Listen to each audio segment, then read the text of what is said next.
It captures people's imagination, I think, first and foremost. Architecture does affect people in ways that maybe architects understand only after a building's built. People perceive architecture as simply being an object or a vessel within which people are housed. And that's clearly not what our sense of architecture is. What the hell is an architect? What does an architect do? You know, what is the difference between an architect and a builder?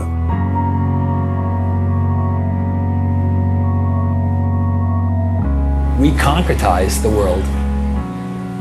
We take human activities and we make manifest the physical structures that accommodate all manner of human activity.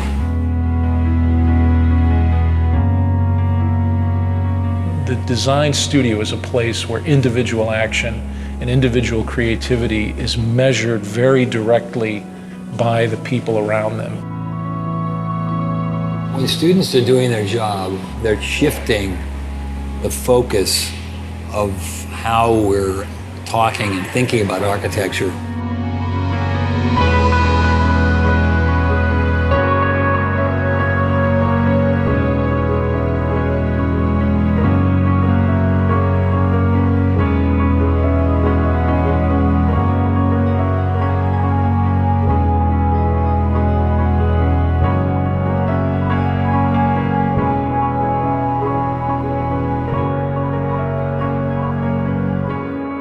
Before you kind of come to architecture school, you sort of have this idea about objects and things like that, and then once you get here, it becomes all about space and all about occupation. And people sort of see a lot, architecture sort of sculpturally, and there's a point at which you stop dealing with objects, sort of things to stare at, and you start dealing with occupation.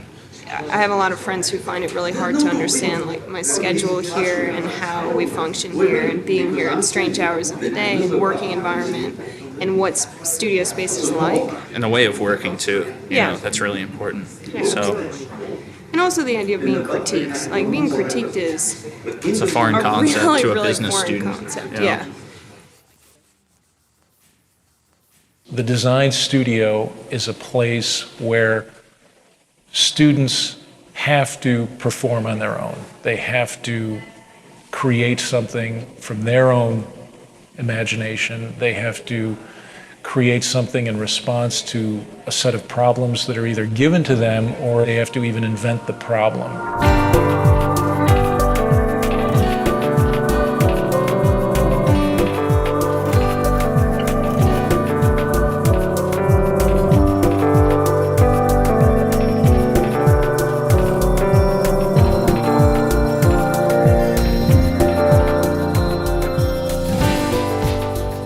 There's no other place that you can get this kind of culture. And we've been together for 5 years, like the whole group, right? So we know everybody.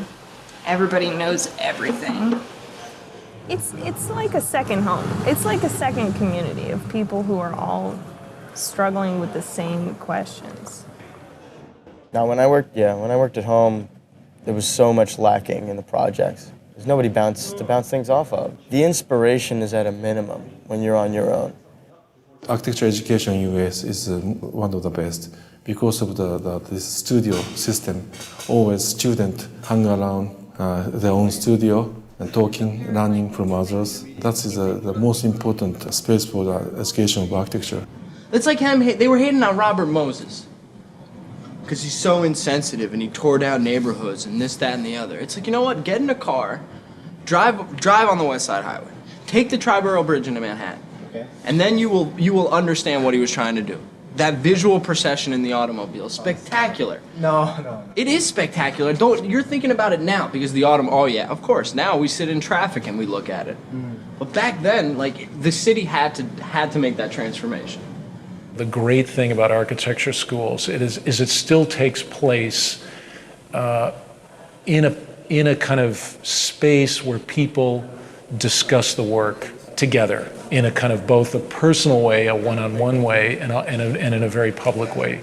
Ultimately, there's a kind of arena. There's a public arena where the work is discussed, where students can present themselves personally to other people and show that they have a stake in the work and what they really think about the work. And that's extremely important, I think, to the development of an architectural project, because that's ultimately how architecture at certain points is really developed in the real world. And it's both an important lesson, but it's also a way in which, through that kind of intensely personal and human contact, that the work gets better.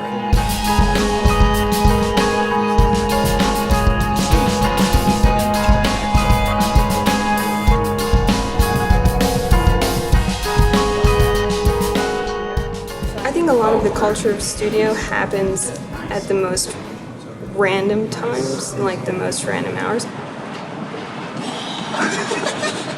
I hope that, yes. I think the humor adds another level of energy, that you can bring. So you got moments where, we're all like joking around and we're doing the work and we're joking and we're vibing and whatever. Some guy will come in here like, well, that's why you guys don't get any work done because you're always doing the shit. And we're like, you. Go and do your project then and live in your little world by yourself. Because the humor brings the interaction and the interaction brings the energy and the energy creates an output between everybody, that we can all feed off of. Don't forget, Dave, the boss. Everyone stays late, everyone's hanging out and smoking cigarettes and drinking a lot of coffee and not really necessarily at your desk drawing or whatever. Architecture school is a really strange, specific environment. You can't possibly put that much work into something, like hours and hours on, one drawing or whatever, and make it be productive. You could tell an architect that it's due tomorrow and they'll put in the 12 hours and it might actually look the same as if they spent a whole week on it, I should have gone home earlier than I did because I just every 5 minutes I would take a little bit of glue and put it somewhere and then stop and figure out what the hell it is that I just did and then start over again. So I have this terrible thing that happens to me that I call the design high, where I can't fall asleep because I can't stop thinking about my project. And it's I get home and the whole walk home I'm exhausted. And as soon as I brush my teeth and wash my face and get into bed, I need to go back to studio. Your health is kind of put on hold to make room for your ideas. Architects are masochists in some ways. You're in there to all hours of the night. You're cutting yourself at 3 o'clock in the morning. You're rushing to the hospital to get stitched. I mean, you're putting these models together that you're tearing apart and then putting them together again. And then you're going through this iterative process of evaluation that is incredibly personal, but yet also very public. And you're constantly putting yourself on display, opening yourself up to attack and criticism. I mean, it's intense. Why would you subject yourself to that and put yourself through that if you didn't love it?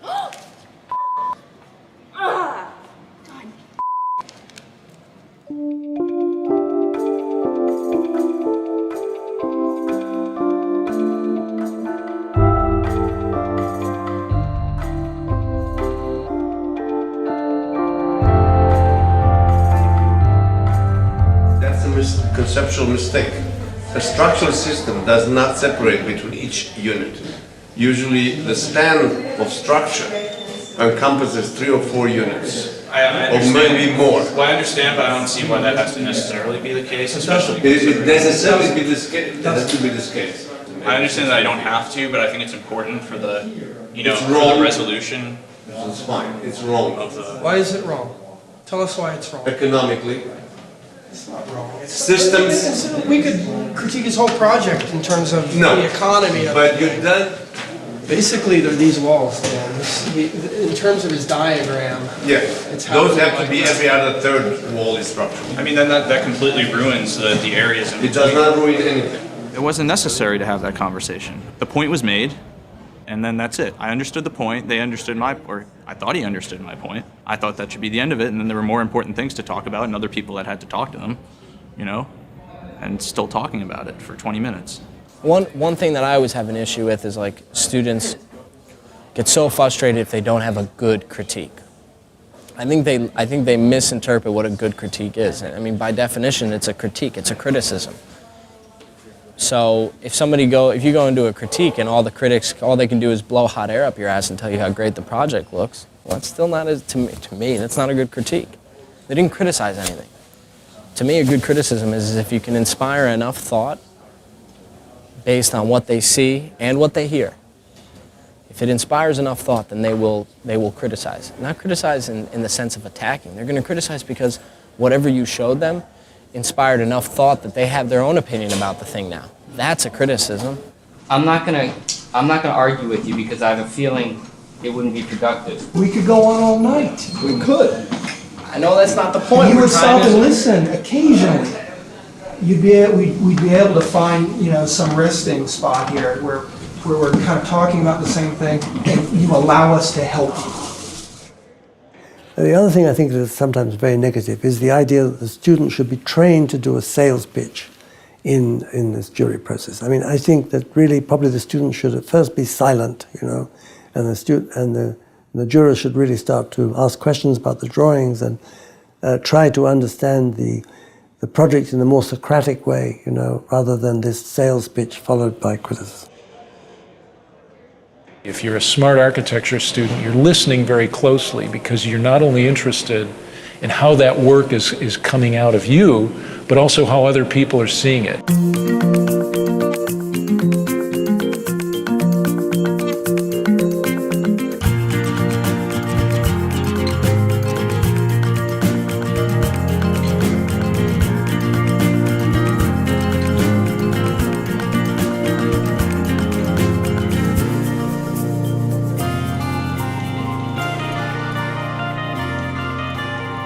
The best architects, in my view, are the ones who bring a coherent view of the world to design. Those are the folks that become the best architects in the sense that they're the ones that progress the profession, innovate, create new ideas. The most important thing about being an architect is learning how to think clearly. You have to be able to think clearly to practice architecture. There's a tendency to see people as singular. If you're artistic, you're not practical. If you're practical, you're not artistic. That's totally preposterous. I mean, architecture is embedded in both worlds. And if anything, architecture is the connective tissue between these two kind of spheres. And it'd be impossible to live in one or the other. One, you'd be practical and never produce a piece of work of any interest. The other, you'd be producing work that has no meaning or no connectivity. I think design requires a certain kind of smartness that holds those schizophrenic views simultaneously in one's thinking. Even as a young person, you know whether you can do that. And as you mature, it's quite rewarding to have those opposing views in your mind at all times.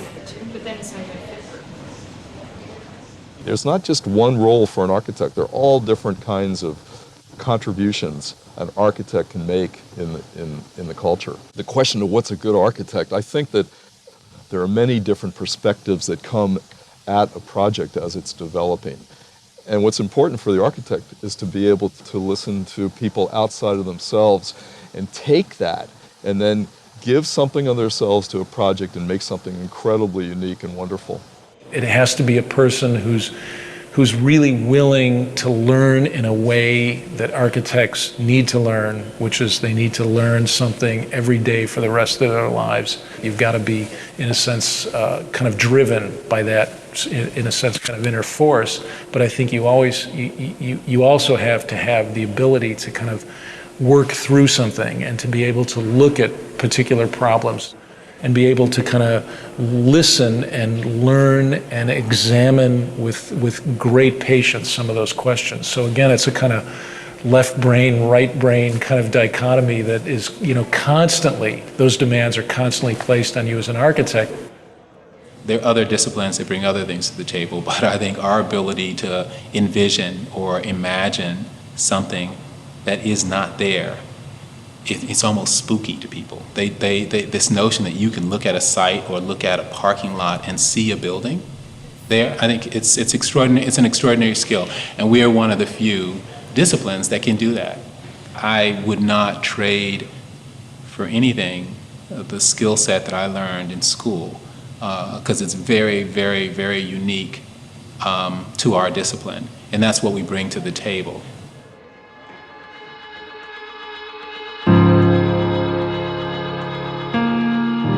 I don't believe schools of architecture, either historically or today, have particularly prepared young architects for the realities of architectural practice. Again, referring to this notion of a safe space where one can fail, where one can push the envelope in a sense. I think the academy always needs to be that. In a certain sense, you're a bit freer of the constraints of the real world.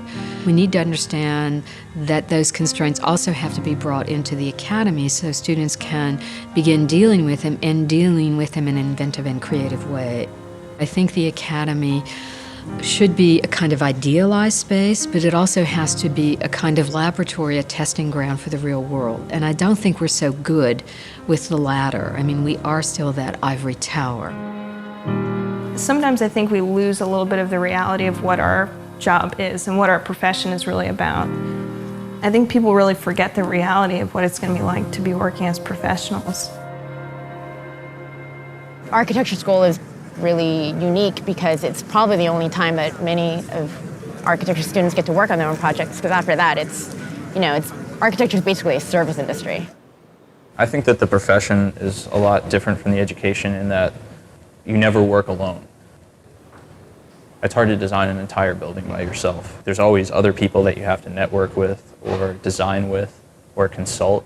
That collaboration is not usually present in school, which is a good thing and a bad thing, because during school you're trying to develop your own sort of way of working. You're very fast and you always predicting what I'm going to say. Their education is not preparing them to become kind of architects in the full sense of the word architect, being both poets and practitioners. They are wonderful, they're talented, they're smart. The tragedy is that the students are not sufficiently prepared to be independent thinkers. They either function at the poetic level or they function at the pragmatic level. The two shall never meet.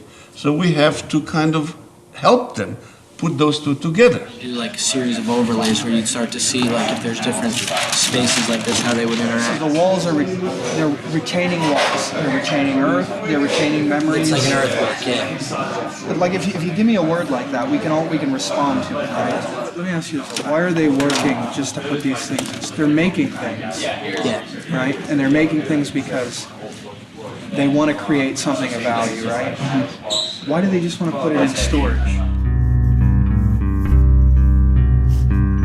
Do I think I might not be an architect? Sure. The likelihood that I work in an office after I graduate is pretty high, though. I don't think that people have to be stuck there for like 3 years and then get their license and then they do their own stuff. I want to start doing my own stuff and work in an office.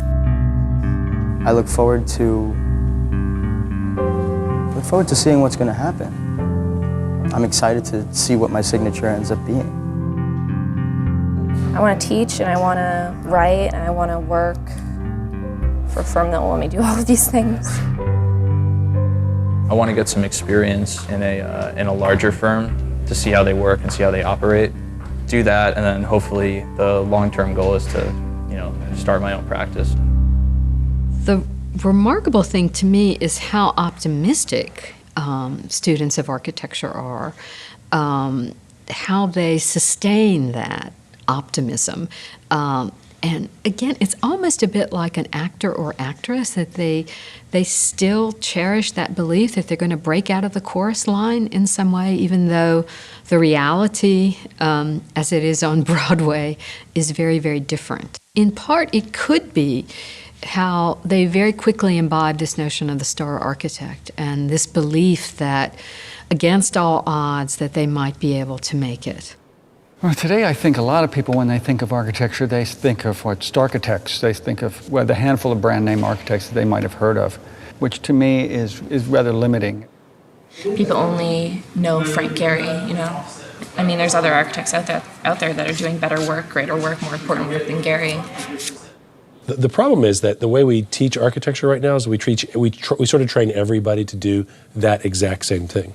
The whole sort of pedagogical model right now is around creating the next generation of star architects. That's actually a flawed model.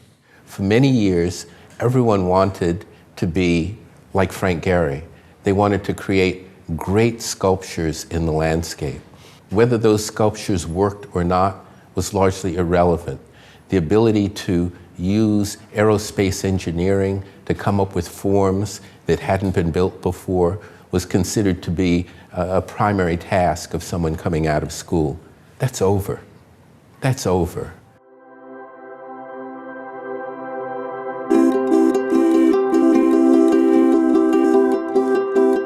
I would argue that this current generation of beginning students of architecture have the capacity to reshape a world like we've never seen before. And they need to have access to as much technology and as much discourse, meaningful discourse surrounding these techniques and these tools so that they're fully prepared to go out into the world in the future to do something positive and productive.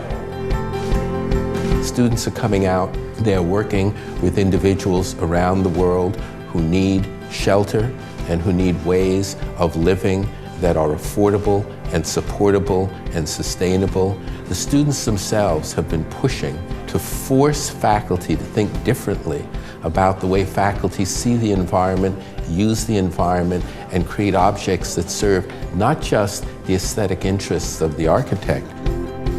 It's fundamentally an optimistic profession. You don't go into architecture if you're a pessimist, if you don't actually believe that the world can get better. So I think you've got a bunch of optimists that go into this design profession who actually believe that their buildings are going to make the difference in somebody's life. I think that the built environment is something that people have such an appreciation for. If you don't care about this, then like, what do you care about? It's about understanding human behavior, human desire, human want. Architecture is what you experience in your daily life on the street, the space of the street, how you navigate the street, how you relate to the buildings around you. People tend to think architecture is done for and by other people. It's also done by you if you decide to maybe put a new window in your house or change the traffic flow in your house or your office. At architecture school, you got the freedom to, you don't like something, do something about it. That's what they told you for 5 years. Do something about it. Doesn't matter what, just do something about it. The school is kind of about a way of thinking, and what you're going to do in architecture school is not what you think it's going to be, That you're not going to go in there and be designing colonial homes and things like that. We don't just need shelter, we need atmosphere, and we need to be inspired. I think one of the most important things you can take from this school is not to lose your ambition. It's not just, 4 walls and a roof. There's more into it. There's like a life to it that I think we get here, and we should really take with us everywhere you go. You're gonna come to architecture school. I hope you understand the creative process. I hope you understand the transformation that your mind and body and psyches is gonna go through. Because there is nothing absolute about this.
What do you think about that, Mr. Doc Boy? Yeah, making a movie, huh? Right. Yeah, sure you are.